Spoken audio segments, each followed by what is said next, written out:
A KPMG study of 3,000 companies in 2021 found that family businesses laid off fewer people globally during the pandemic than other companies. A study in the Harvard Business Review found that family businesses do better than listed companies, not only in hard times, but also over long business cycles. But one of the key ingredients to the survival of some of the most successful family entities is striking that beautiful balance of changing with times but also sticking to their fundamental ethos and values. As we all know, jewelry retail is dominated by family-run setups. Today, to talk about the evolution of family business in the modern era, we have with us a very interesting mix of people. Mr. Kailash Kabra from KK Jewels, Ahemdabad. Sir, please take your seat. Mr. Tarun Kanwar from Navrattan Jewelers, Delhi. Mr. Raghav Rastogi from Jugal, Kishore, Lucknow. Ms. Vandana Jagwani from Mahesh, Notandass, Mumbai. And Mr. Shlok Ranka from Ranka Jewelers, Pune.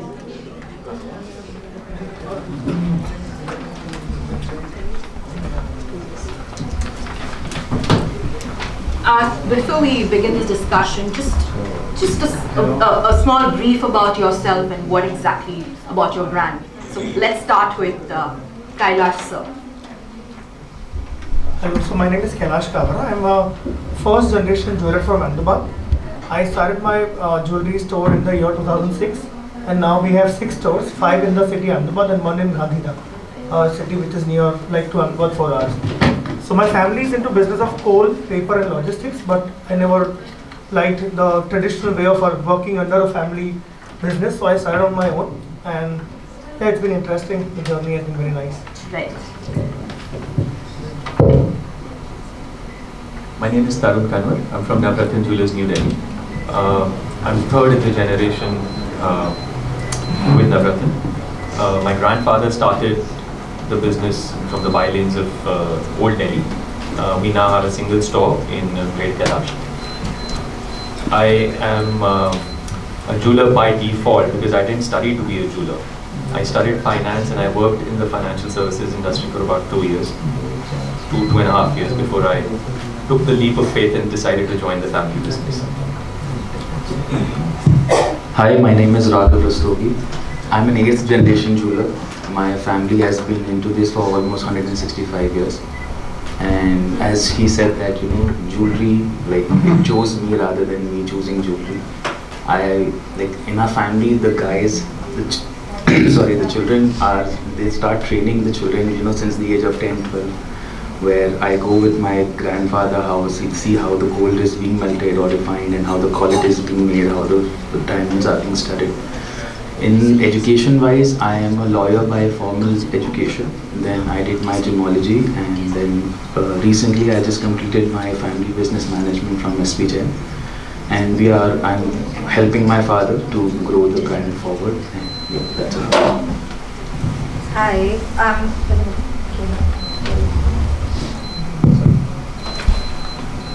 I'm Vandana Jagwani from Mahesh, Notandass. Like everyone's saying, it's a common pattern. I didn't choose jewelry. I never thought I'd get into jewelry. I was not trained for jewelry at all.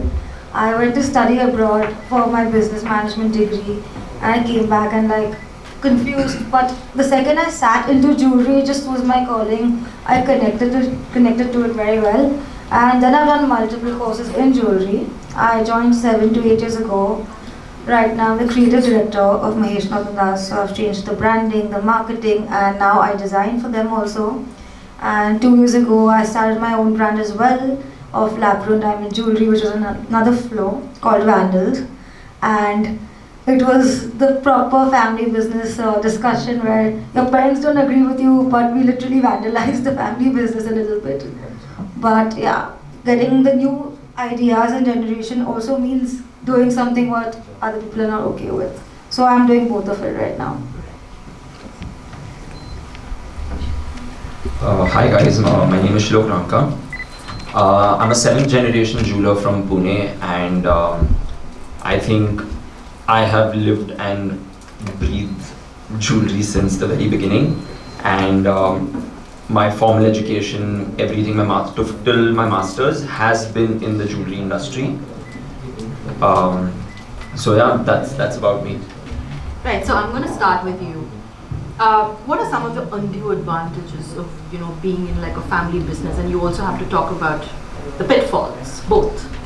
Okay, so I think one of the very well-known advantages would be flexibility in terms of jumping through different roles to find out where your interests align and where you feel more at home. It could be at the back end of the business, it could be at the sales end of the business, it could be in the manufacturing part of the business. And that flexibility is not offered in other business setups. And so with that flexibility comes like something to fall back on. So even if you fail, in our industry, the good part is that there isn't a big loss associated in terms of a failure. So that flexibility, I think, is a very, very big advantage. And a disadvantage would be, I think, a resistance to change. Resistance to change in terms of your previous generation's way of thinking, their way of conducting business. Because, I mean, they've done it right, that's why they've survived 6 generations. And for you to come new into the business and not question it, but rather offer a different way of doing it. Right. So I think there is a little resistance in change. And with my personal example, I mean, it took my elder brother and I 5 years after getting into the business to convince my father to change just the backbone of the entire business, of the software. And he was very resilient कि नहीं करना है. But ultimately we got through to him, and 6 months ago when we actually made the switch, he's like, हाँ ये पहले करना चाहिए था. So that resistance is, I think, a disadvantage in my opinion. And yeah, that's about it. And Vandana, how did you convince Mr. Jagwani to about your lab-grown venture? Oh, I didn't. I didn't. Literally 1 week before that, I was just like, my stock is ready, my office is ready. Please invite your people. This is the party. Literally, I didn't. I just tricked him a lot, I took him for the negotiations. I told him, okay, we'll still think about it, because he wouldn't have agreed. I told him, okay, let's set up the store. I'm designing it for this certain section of jewelry, and that was also happening. And then after, I'm like, it's ready. So I didn't, because it's really tough, like, to convince for change, especially something like lab-grown in our industry has been a big barrier by our industry. First of all, since we are all jewelers and in the diamond market, diamond itself is marketing. And to try and convince people that no, lab-grown is not real is a second hindrance or barrier of marketing. But we actually know the product, so a lot of fear comes from them about what will people say, what will they do that. For the next generation, there's a reason luxury has changed. It's changed from going to show off to a self-expression. And slowly the more educated people are, they want to buy for themselves and not for people. So I think that's where I connect, and that's how I did it. So yeah. Mr. Raghav, to you, what are some of the undue advantages of being part of a family business, and how did you, when you first got into the business, how did you bring about changes, and if there was any resistance, how did you tackle that? See, the resistance is something that it is always going to be there, because there's a generational shift. And for me or anyone for that matter, is someone joining, we are brimming with ideas, new ideas that we should do this and this. A lot of times we lack the experience of seeing it through. It is after working, like it's been almost 10 years since I've been working with my family. Now I see that, if 10 years back when my father was not agreeing to something at that very moment, what were his, preservations, or what were like his ideas was skewing to somewhere else. So that is a gradual change, and that is in family business, not just this business, any business for that matter. Next generation has to go through that transition. Yes, the benefit is that, we inherit that goodwill. If I can say that I'm the 8th generation jeweler, nobody in this world can take this from me. They can make a bigger store, they can make bigger inventory, but they cannot take the fact that, you know, I am the 8th generation jeweler. So that goodwill which we, or me, or all of us for that matter, are inheriting, I think that is the biggest advantage to us. And failures and success, that it's a cyclical process. Sometimes, you know, some, you know, windfall gains are there. We see that, you know, oh my God, this year has been fantastic, and then the next year we have our hopes pinned on the previous year, and then we are that, you know, that this year market is slow. So, and what the general trend I have seen in this market is, किसी से भी पूछो कि व्यापार कैसा है, ठीक चल रहा है, पहले जैसा मजा नहीं है. I think this is something which has been going on since the start of the business, because we are putting ourselves at a higher pedestal. Growth has to be sustainable. It cannot be a steroidal growth, because it will at some point fizzle out once you stop putting the steroids. So the biggest advantage which I see is that cemented platform which I have inherited, and so have all these people. And it is our responsibility to adhere to the brand ideology, because that is who we are. Like I cannot be more than my firm's name. Raghav Rastogi can never be more than Jugal, Kishore, and I am sure that everyone who is inheriting a family business will agree to that. Yeah. So for some reasons or some policies which have made what your brand is today, you have to adhere to them no matter what, because that is the core of your selling, that is the core of your marketing. At times it might not align with your personal ideology, but that does not mean it gives you the liberty to change it just because for the heck of changing it. Sure. And the pitfalls, again, the benefits are somewhat, you know, they are just two sides of the same coin.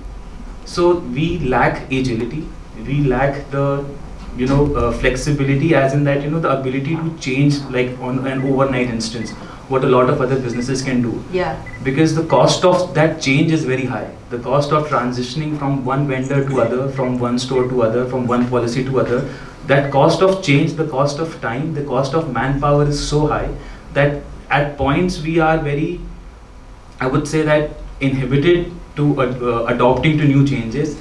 But now, since like the topic is digital and everyone is going digital, I'm sure that, you know, every day I see, you know, on my Google alerts that, you know, something or the new is coming in jewelry industry, and which is a very nice thing to see, because at some point, you know, I am also going to pass on this business to my next generation. So it has to be in a better shape than from what I have achieved. Pitfalls, honestly, I don't feel a lot of pitfalls, because I'm blessed. As I said that, you know, this business chose me rather than me choosing. So instead of cribbing about, you know, what I don't have, it is better to, you know, have, like, want what you are having right now. Sure. Mr. Tarun. So when you came into the business, I'm sure you wanted to bring changes into the business. So how did you convince your forefathers? So, you know, I was very lucky to have the full support. Thank you. I was very lucky to have the full support of my family when I joined in. So I joined in from my education was not jewelry at all. So when I joined in, I was tasked by my father to literally, for the first time, go and buy diamonds. And I was like, I don't know D of diamonds. How do you expect me to buy diamonds? And he's like, well, there is somebody who will guide you. Go to Bombay, go to this office. There's somebody who will guide you. But the caveat is, I don't want a phone call which is going to say that your payment is overdue. Now, in hindsight, I think that was two very important lessons that I was given. One was, let the entrepreneurial spirit be alive, make mistakes, and the family is going to support you. Two, the financial discipline needs to be instilled in whatever decisions you do. So both those sort of lessons were drilled very, very from the start. And learning is really on the job. You could have, you know, I did end up doing a lot of gemology courses later on, but what you learn on the job was really what sort of has carried you through. So all in all, it's just been it's been a good journey so far. So, unlike the other brands out here, you're a first generation jeweler yourself, and you started from scratch. So did not having the baggage of family legacy and heritage somewhere help you, because it's such a quite an amazing feat you've done in Ahemdabad for yourself. So please tell us how you achieved a lot in such a short span of time. So basically, I decided not to join my parents' business because it's a very traditional way of doing. We do good numbers, but it is so unorganized and that Lala company approach. So I went for a year, but I found it very boring. So for everything we have a Guruji. We went to Guruji, please help me, मैं क्या करूँ? So he is telling me कोयले में से हीरा निकाल ले. So I didn't understand मतलब ऐसे कैसे हीरा निकल जाएगा? It's like carbon form, try your luck. So then I told my father and my grandfather that I want to learn about diamonds and jewelry. So they sent me to one of a very prominent store in Ahemdabad, very big jewelry house and traditionally run showroom. I worked there for 2 years and there I saw all the flaws. कि ये पूरा जो बाप दादा का business चलता आ रहा है उसमें क्या है कि जिसके पास आइडिया है उसकी कुछ चलती नहीं है. From that I learned all those things and I started my own store, and from that till now we have 6 stores and all the stores are different concept, different ideas, our marketing, our strategy, the new ideas we got, like all the people who joined me 13 years ago, they are a partner in my company now. So we have a sharing model with our whole staff. Now because of that, they don't move to different stores, so the loyalty factor, and I can open more stores with their support. So this was a very good thing I really felt, and yeah, my dada also told me the same thing, that I'm giving you this shop, this business, but yeah, the best liberty, 5 years no interest. So उससे मुझे बहुत राहत होगी कि 5 साल कमाने की चिंता नहीं है, because there is no interest, I have to pay them. And second thing, he told me that this business is some business, ये jewelry business ऐसा business में नाम खराब होने के बहुत scope है. So you should not let Kabra family suffer any of the mistakes that you make in the jewelry business because of purity or carat weight or XYZ. So I promised them, and initial 5 years I only worked on building a brand, and later now that we've got good grip, we are opening stores and expanding nicely. Right, great. Mr. Tarun, how do you think leadership style has changed, from your forefathers' time to now, for your brand? So there's a journey for a traditional business. When you start off the business, the promoter starts off the business as a single owner, and his identity is largely intermixed with what the company does. So there is absolutely no distinction between who you are and what your company does.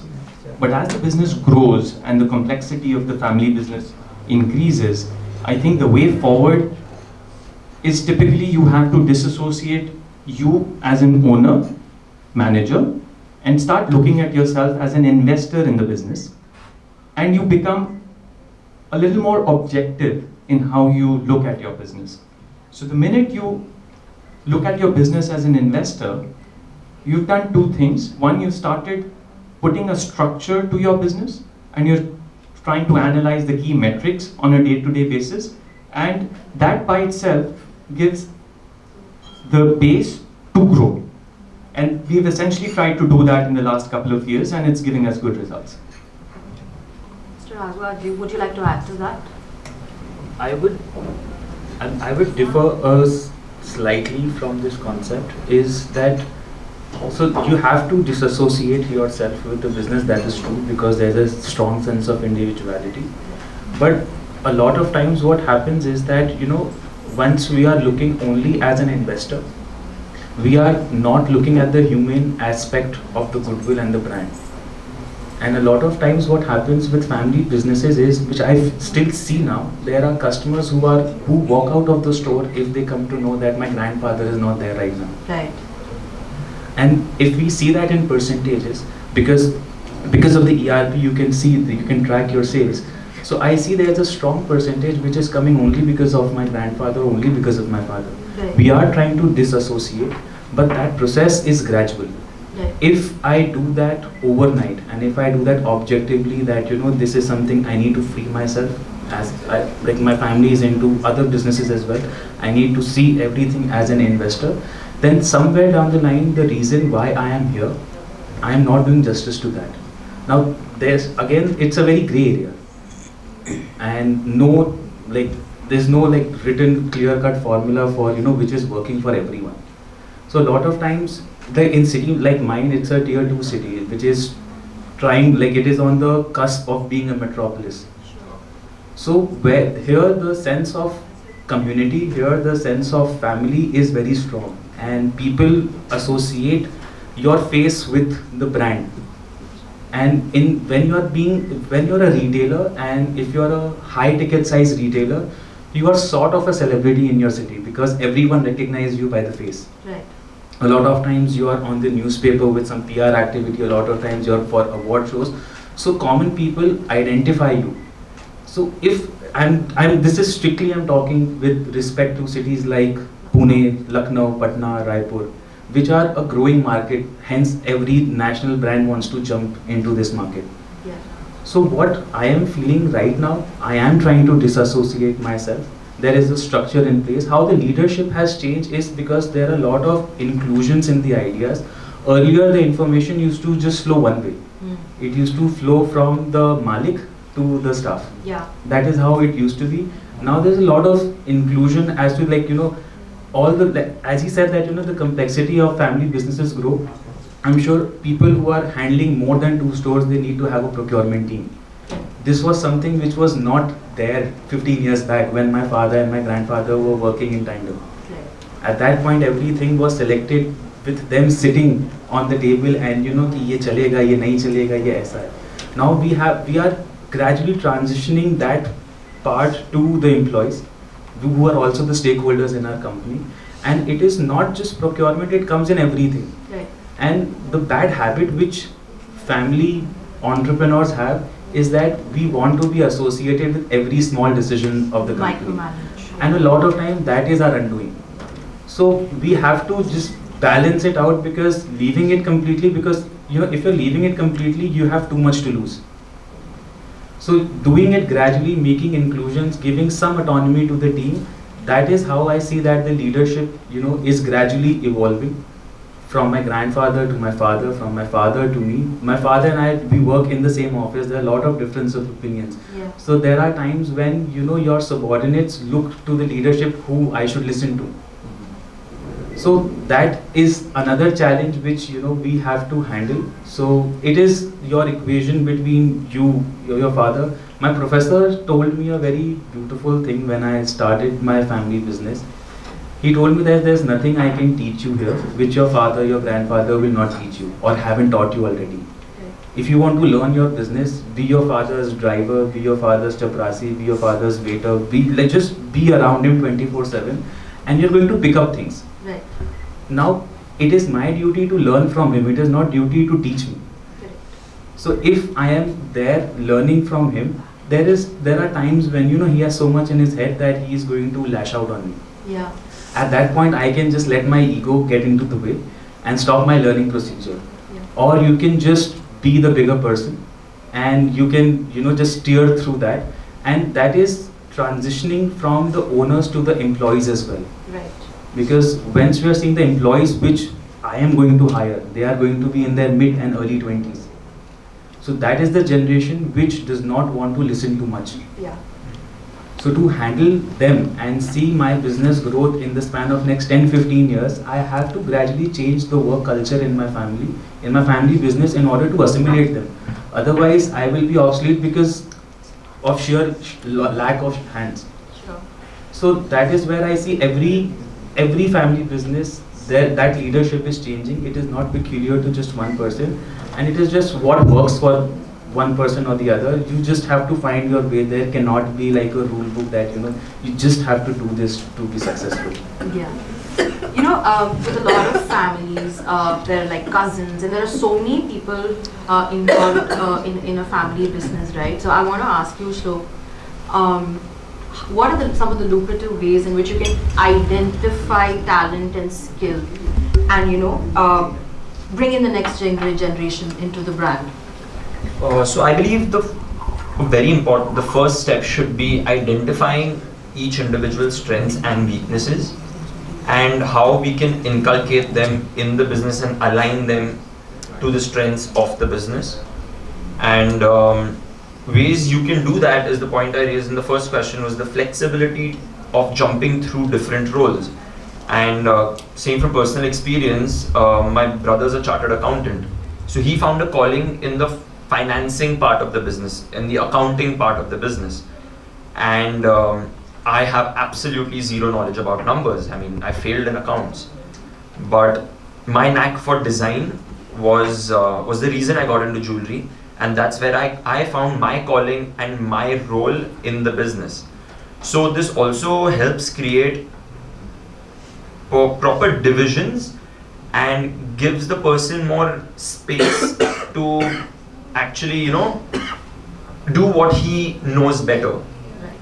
Because if I tried to give my opinion about the accounts and finance part of it, I wouldn't have any backing. I don't know the theory, I don't know the numbers. So I think that's the first step. And lucrative ways to inculcate change. And to bring in the next generation. To bring in the next generation. And yeah, I mean, that's the only point I have.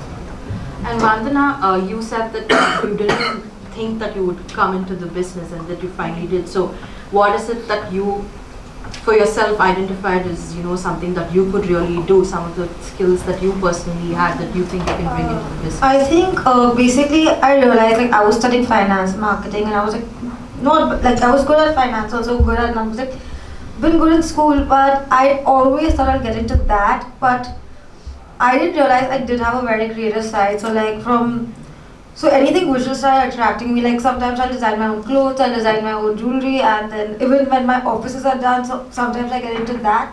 And so I think just the design part first got me in. Marketing was anyways there.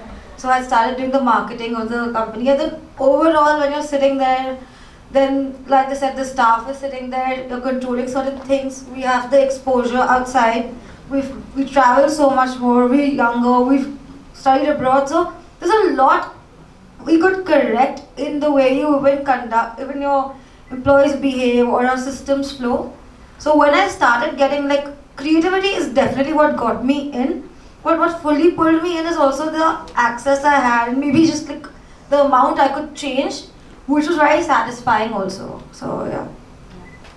So you are now, you've built a brand, and I'm sure you're going to be bringing in a lot of next generation people into your business. So you tell us, like, what do you think are some of the lucrative ways in which the next generation can be brought on to the business? So as I said, I'm the first generation. The immediate generation is the older staff whom I have. Yeah. So as mentioned, I've given them certain share in the company. Yeah. And with the share, a lot of responsibility, a lot of decision taking, because I don't want them to feel that they are controlled by me and I am their father.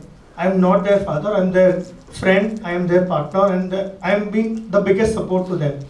Also, we've started looking for fresh minds, talented minds. So some of our customers, their children study gemology, and recently one of our customers' daughter has been studying fashion technology in London. So we just had a word and she'd come to discuss what she did.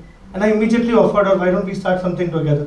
So we started a new store with her, and one of my cousin, she's an influencer and a blogger too. So we started a new store for minimalistic jewelry with them. Yeah. So that's how we are creating a generation. Right. Yeah. That's my idea. Tarun, you know, what are the ingredients required for the long-time survival of a family business? So, you know, as the business grows and the complexity of the family also grows, so the business grows and obviously, you know, the next generation and the families grow. Having a clearly defined structure to the whole operation is something that is mandated. Now, when you inherit a legacy business, you're inheriting, and like, you know, Mr. Rastogi just said, that when you're inheriting a legacy business, you've inherited a lot of goodwill, and that goodwill is not just from the clients, that goodwill is from your vendors, from your employees, from your other stakeholders, like even banks. Anybody who's associated with you has a legacy which is very positive that you're inheriting.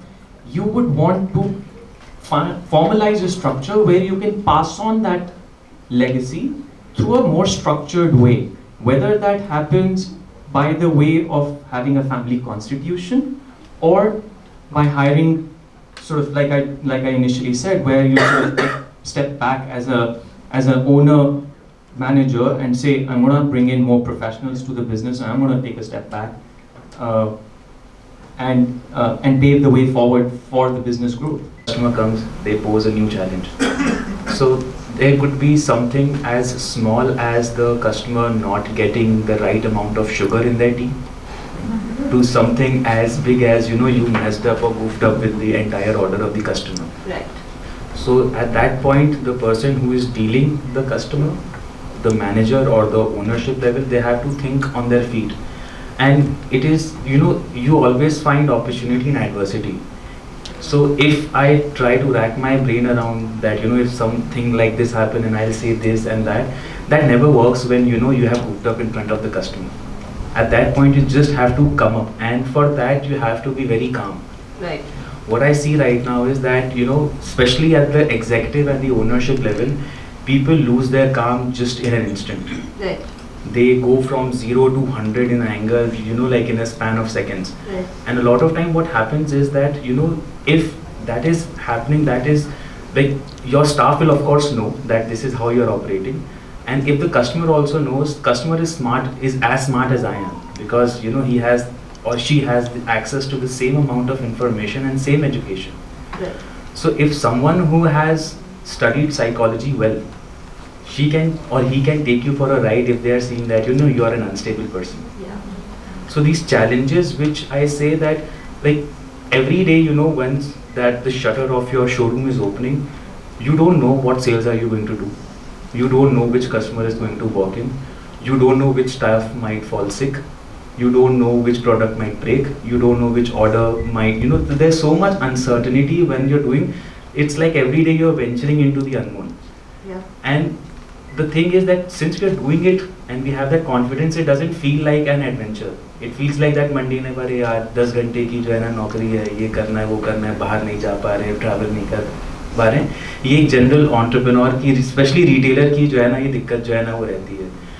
अब challenge जो day to day की है, it can be something that like I recently got married. My wife is already complaining that you're not spending enough time with me. Right.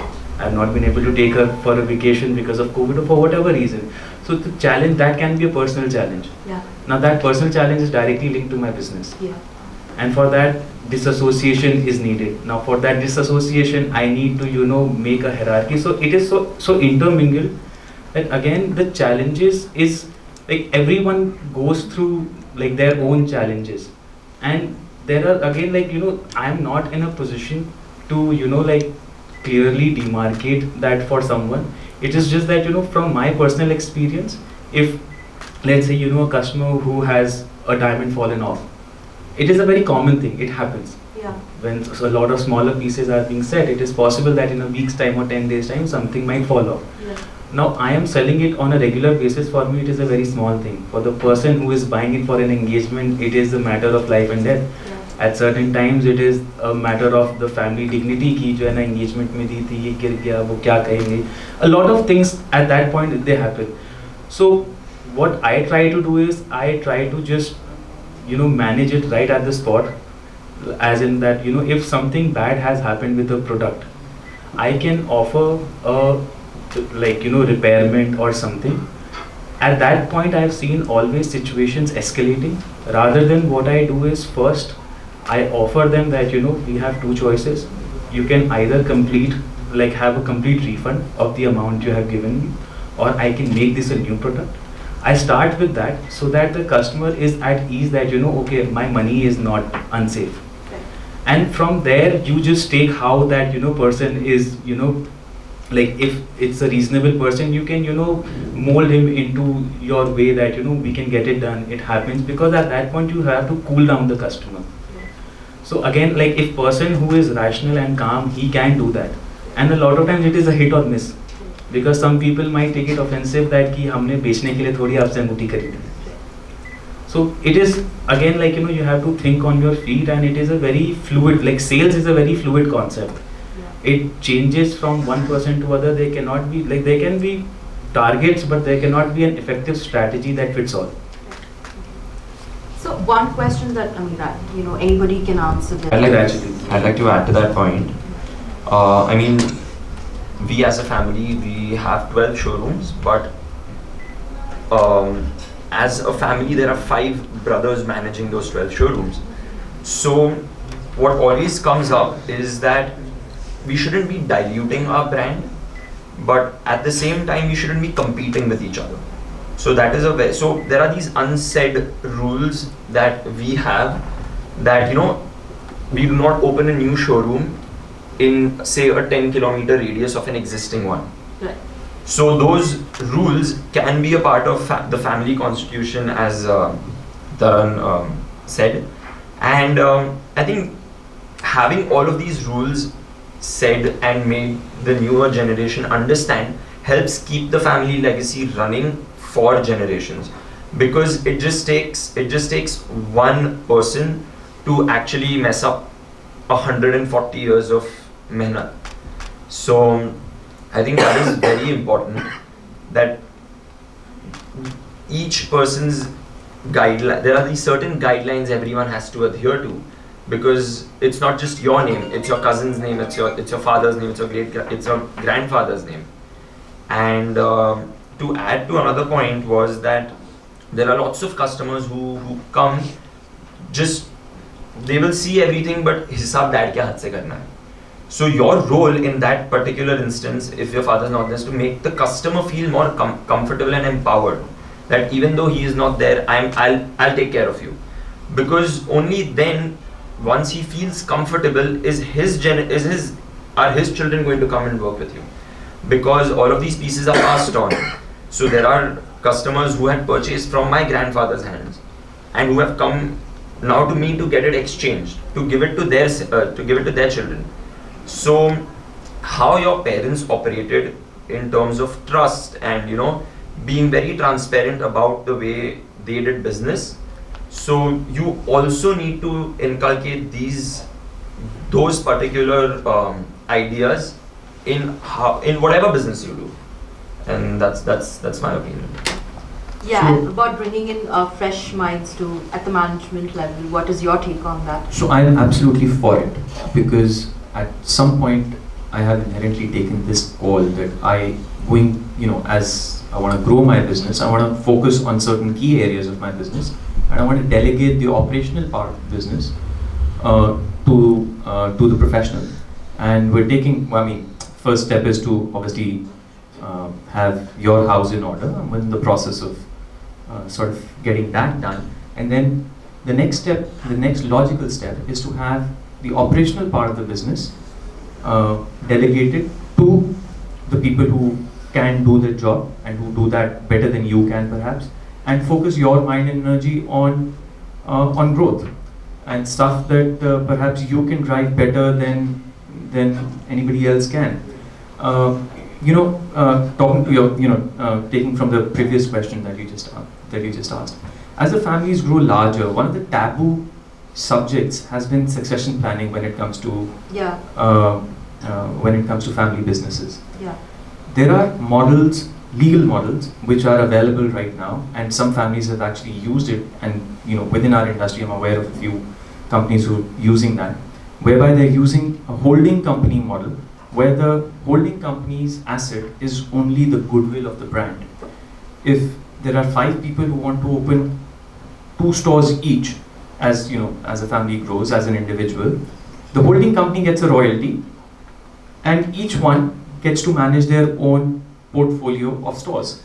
That, to my mind, is a beautiful model to grow a family business, where the family legacy stays intact, and there are clearly defined roles and responsibilities. That perhaps is a way forward for a family business to grow.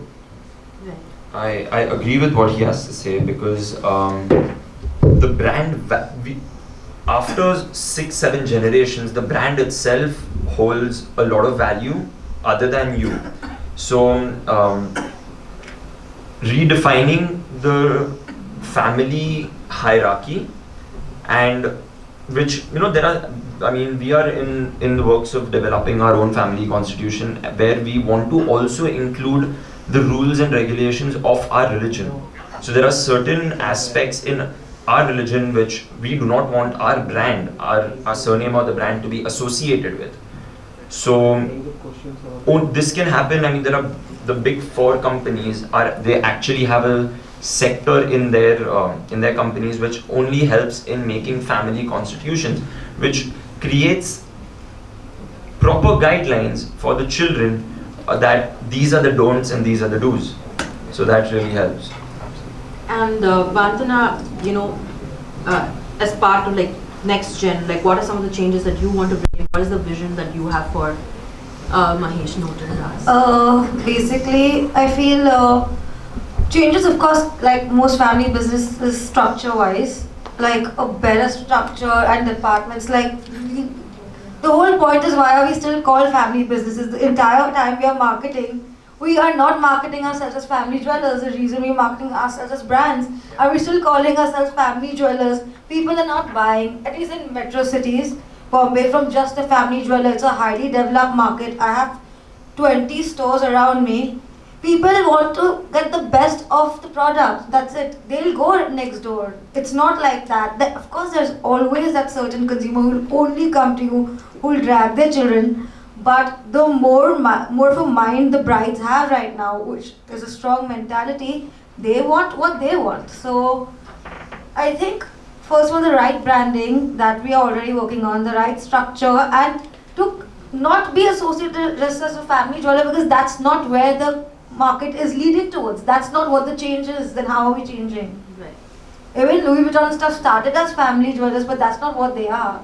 And when you go down generations and we still call ourselves family jewelers, then we're not really relevant right now. Right. Or not at the next 10 years. Yes, sir. So I have a beautiful point here to share. If family jeweler was the only addiction, I would have not survived. Yeah. In our city, we have created ourselves as a brand which gives you all the comfort like a family jeweler, as we have independent directors and partners in each showroom. We are a fixed price store. All the 6 stores are on completely fixed price. It's been 16 years, we have never had any offer at our store. You can scroll the Instagram for the last 7 years, no offer at all. And the fixed price prevails to the oldest client to the newest client. So family jeweler definitely is a preference, but if your concepts and if your ideas relate to so we don't write since 2006, it looks very boring. 16 years is not a very good history to write down. But our idea, our logic, so at our gold showroom, the partner whom we, the oldest guy, he's 52. So we thought he's the right face for a gold jewelry, because when you have URD, old gold coming in, unka anubhav kaam lagta hai hame. Even though we have caratometers, but when he's sitting on the chair, in the diamond showroom, we have a very young guy, he's 27. We have him as a partner there, because he talks, he's a JI graduate, so he talks the right language, the right, no super deluxe diamonds.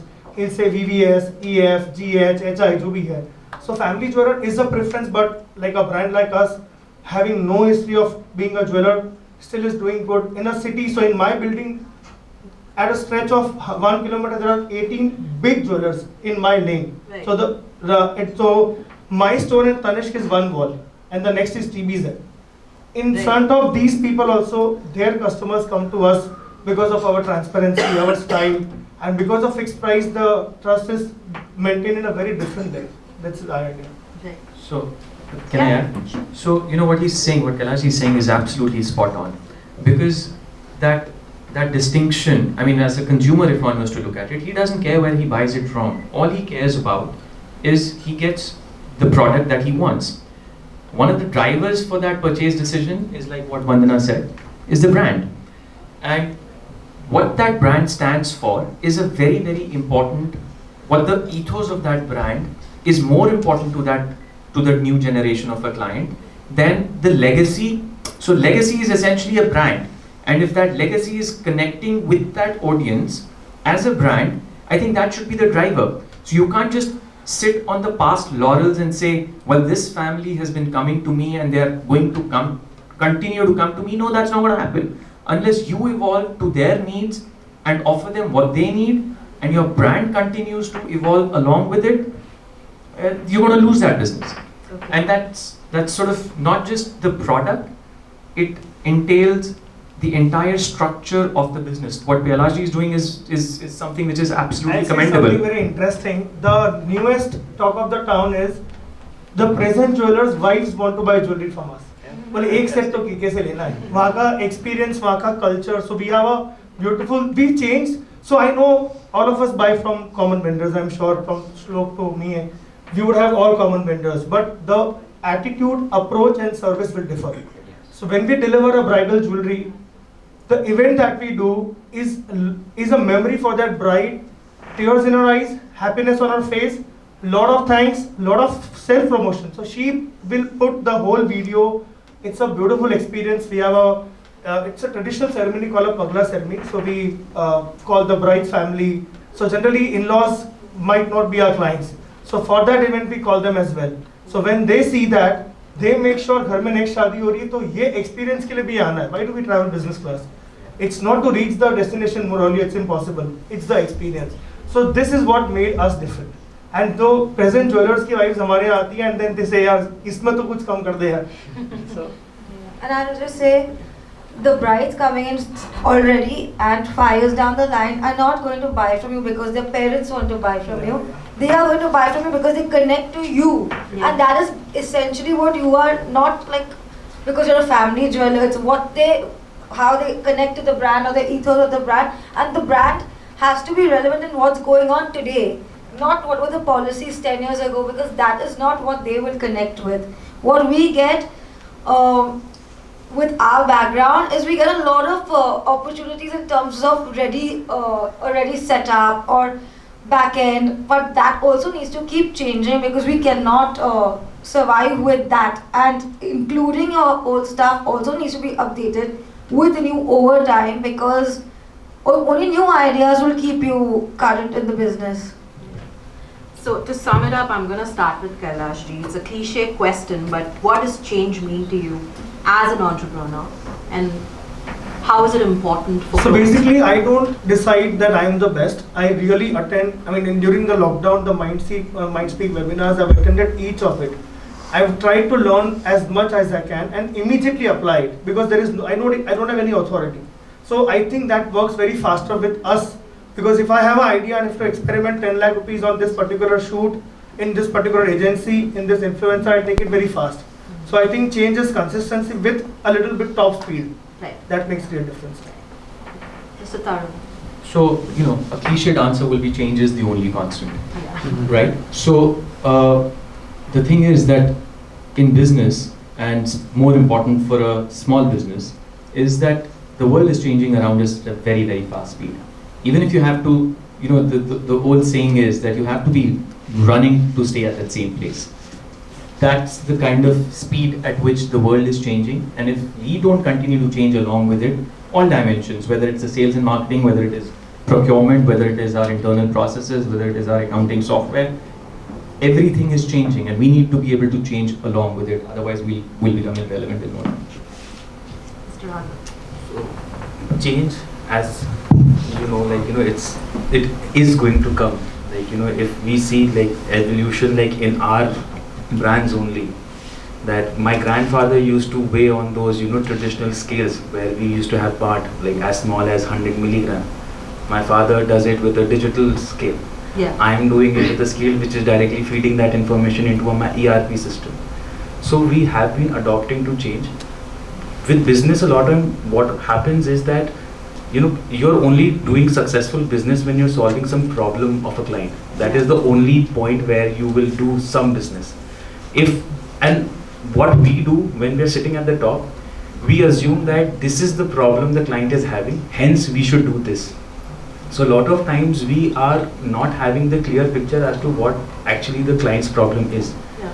And the change which we should bring about is, there's a model where, there are basically 8 emotions which combine in various degrees to form different emotions, that is taught in psychology and marketing.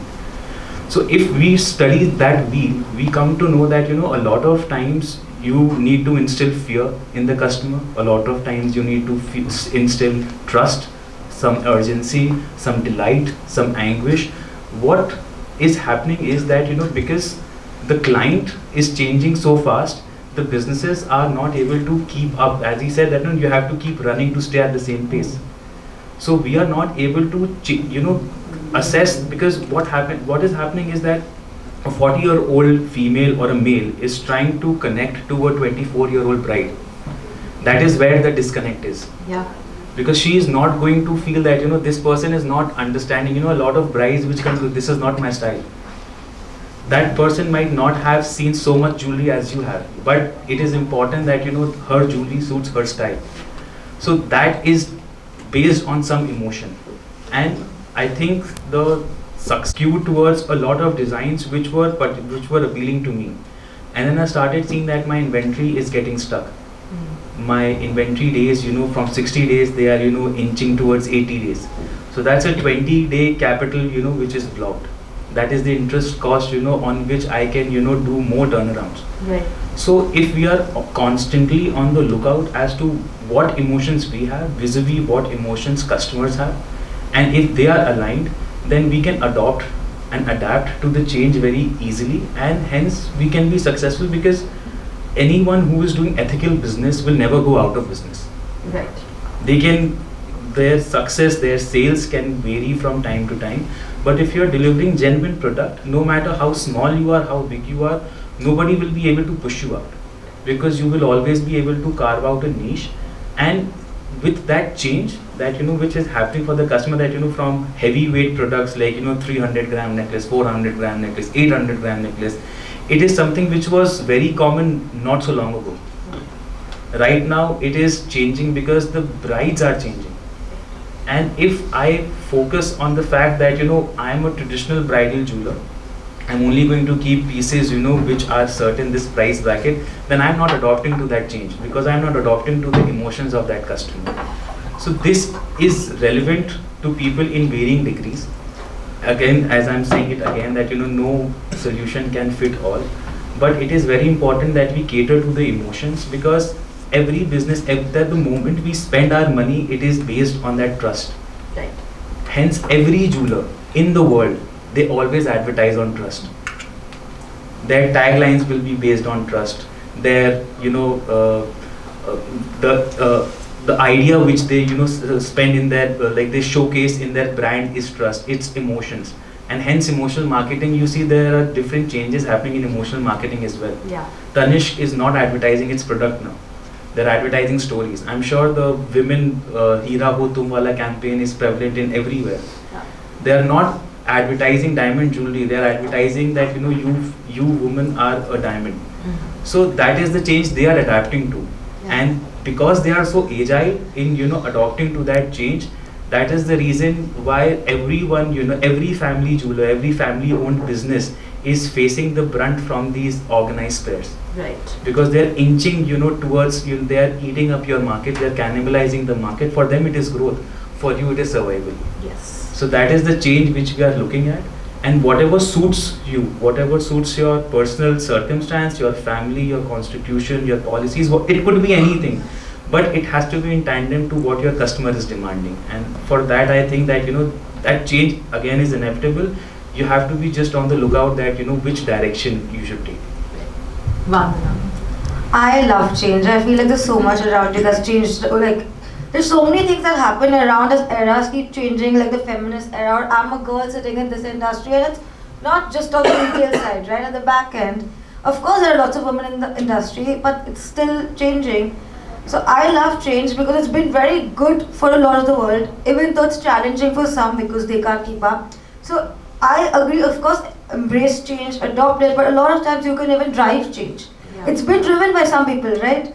So why always adopt? Also, being a jewelry connoisseur, I believe, of course, you'll understand what the customer wants, but you are also supposed to tell them what is fresh, what is good. Like, they also trust you to know more than them at some level, right? So there's a lot you can also drive, and that changes you. And I believe, just be aware, educated. You can learn till the end of time. You keep understanding the skills you require. Even at 70, you can go to a course. I believe in that. It keeps your mind open. It sharpens your brain. It's like a pencil. The more you use it, it needs to be sharpened. So definitely that. And always be aware about what the situation is around you in every market. So even socialism, politics, it all affects a lot of ideologies. So that, and lots of research, because I believe this is my theory. Some people do market research to see what's working, I do market research to see what's missing. And then even if it is something that might, like how I got lab grown, might disrupt, but dare to disrupt, right? It's coming, it's not stopping. And customers have so much education. What are you going to keep telling them?